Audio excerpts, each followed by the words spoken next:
महागरीब बहू। रेणुका को न जाने क्यों रोने की आदत है। वो हर समय ये बोलकर रोती रहती है कि मेरे पास पैसे नहीं है, मेरे पास पैसे ही नहीं है। जबकि उसका पति विनोद अच्छा खासा कमाता है। रेणुका की सास लता अपनी बहू की इस आदत से बहुत परेशान रहती है। क्या लता अपनी बहू की इस आदत को छुड़ा पाएगी या फिर वो भी अपनी बहू के रंग में रंग जाएगी? सुनते हैं रेणुका और लता की इस कहानी को। बहू, आज फिर से तुम रात का बचा हुआ खाना खिला रही हो। कितनी बार कहा है तुमसे कि तुम रात को इतना खाना मत बनाओ कि सुबह तक चले। माँ जी, आपके बेटे मुझे इतना पैसा नहीं देते कि मैं 4-4 टाइम का खाना बनाऊं। अब जो है जैसा है वही खा लो। बहू, मेरा बेटा कम कमाता हो या ज्यादा, लेकिन इस घर में जरूरत का सारा सामान रखता है। तू फालतू की बात है मत किया कर और थोड़ा दिल बड़ा रखा कर। माँ जी, दिल बड़ा करने से कुछ नहीं होता, जेब बड़ी करनी पड़ती है। अब आप जल्दी से खा लो, गरम करके लाई हूँ, ठंडा हो जाएगा खाना। लता खाना खा लेती है। थोड़ी देर बाद लता की पड़ोसन आती है और उससे बात करने बैठ जाती है। तभी लता अपनी बहू से कहती है, बहू, हमारे घर मेहमान आए हैं, जाकर चाय बना कर लाओ। लता बहन, हम कहाँ के मेहमान, हम तो पड़ोसी हैं। चाय वाय तो रहने ही तो आप। अरे बहन, इतने दिनों बाद आई हो तो मेहमान ही हुई ना आप। अब आई हो तो बिना चाय पिए नहीं जाने दूंगी। अरे जा बहू, चाय बना ला। पता नहीं क्यों माँ जी सबको बुला बुला कर चाय पिलाती हैं। इन्हें पता ही नहीं कि कितनी महंगाई हो रही है। अरे इन्हें चाय पीने का शौक है तो ये क्यों नहीं चली जाती किसी के घर चाय पीने के लिए? थोड़ी देर बाद रेणुका चाय बनाकर लाती है। चाय देखकर लता और पड़ोसन दोनों के होश उड़ जाते हैं। लता गुस्से से अपनी बहू से कहती है, बहू, क्या हुआ है तुझे? ये काली चाय बनाकर क्यों लाई हो? इसमें दूध क्यों नहीं डाला? माँ जी आपको पता तो है दूध कितना महंगा हो रहा है, इसलिए मैं दूध कम ही लाती हूँ। अब घर में दूध नहीं होता तो क्या करती मैं, इसलिए बिना दूध की चाय बना दी मैंने। अरे बहू, बाजार से ले आती या मंगवा लेती। माँ जी दूध लाने के लिए पैसे भी तो होने चाहिए ना। मुझे ही पता है मैं कितनी गरीबी में दिन काट रही हूँ। आपका क्या है, बैठकर हुक्म चला देती हो। वैसे माँ जी, ये काली चाय ना सेहत के लिए बहुत अच्छी होती है। सास बहू की बात सुनकर पड़ोसन को बहुत अजीब लगता है। बहन जी आप परेशान मत हो, मैं फिर कभी चाय पी लूंगी। अभी चलती हूँ मैं। अरे बहन जी, रुकिए तो। नहीं नहीं लता जी, मैं बाद में आऊंगी, अभी चलती हूँ मैं। पड़ोसन वहां से चली जाती है। लता को अपनी बहू पर बहुत गुस्सा आता है। बहू, अगर तू ऐसे ही लोगों के सामने गरीबी का नाटक करती रहेगी ना तो कोई भी नहीं आएगा यहाँ पर। ना रिश्तेदार, ना कोई पड़ोसी और ना ही कोई दोस्त। अच्छा है ना माँ जी, कोई भी ना आए यहाँ पर, ना कोई रिश्तेदार ना कोई पड़ोसी। घर का खर्चा तो कम होगा माँ जी। लता और रेणुका बहस कर ही रही थी कि तभी वहां पर विनोद आकर कहता है, रेणुका, तुम क्यों दिमाग खराब करती हो? 4-4 दिन का बचा हुआ खाना लंच में पैक करके दे देती हो। कब सुधरोगी तुम? तो क्या करूं, फेंक दूं खाना? अरे फेंकने के लिए कौन बोल रहा है?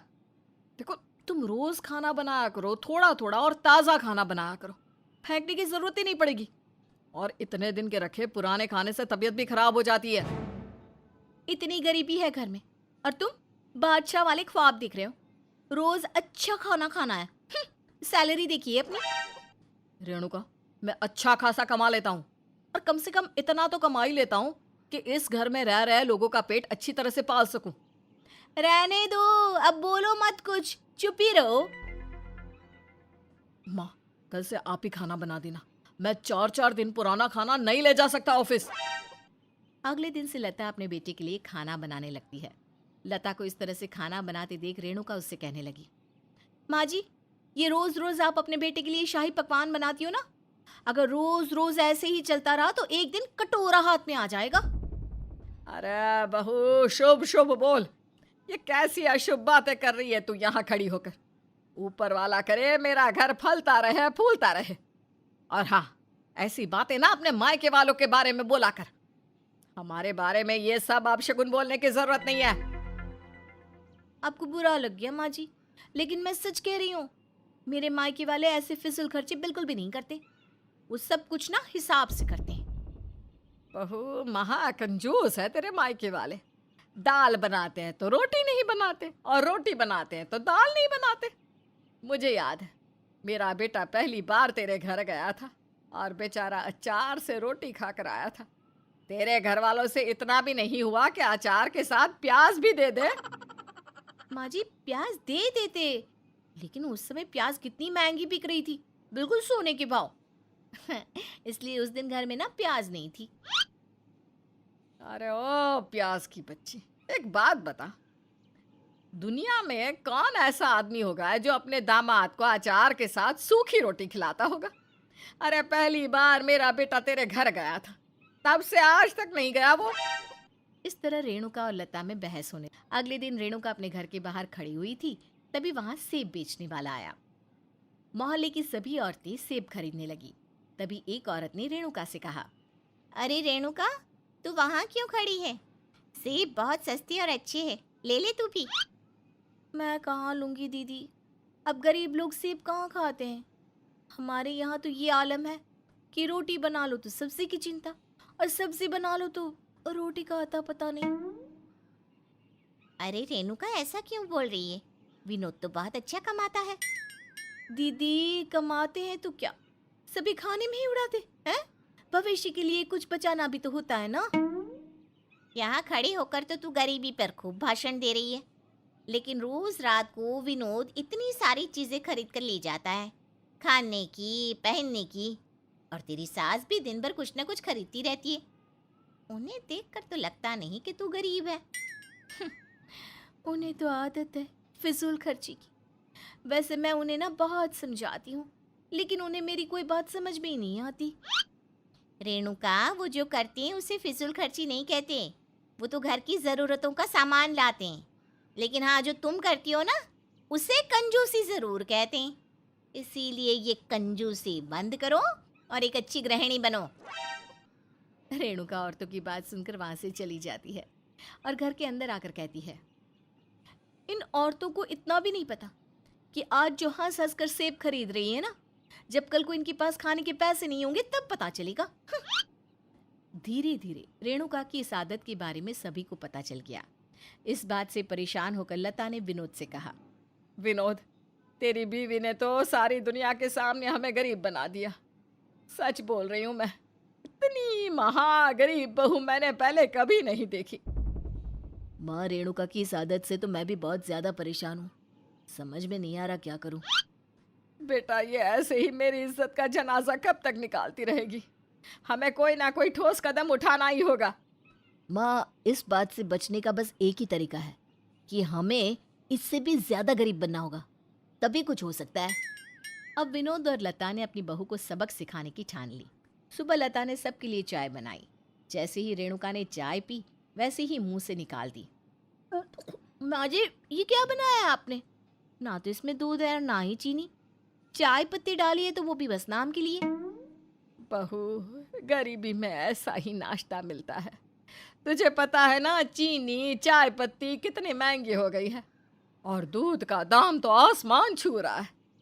इसलिए बहू, तुझे जो मिल रहा है वही खा पी ले, और ऊपर वाले का शुक्रिया अदा कर। रेणुका अपनी सास की बात सुनकर हैरान हो गई।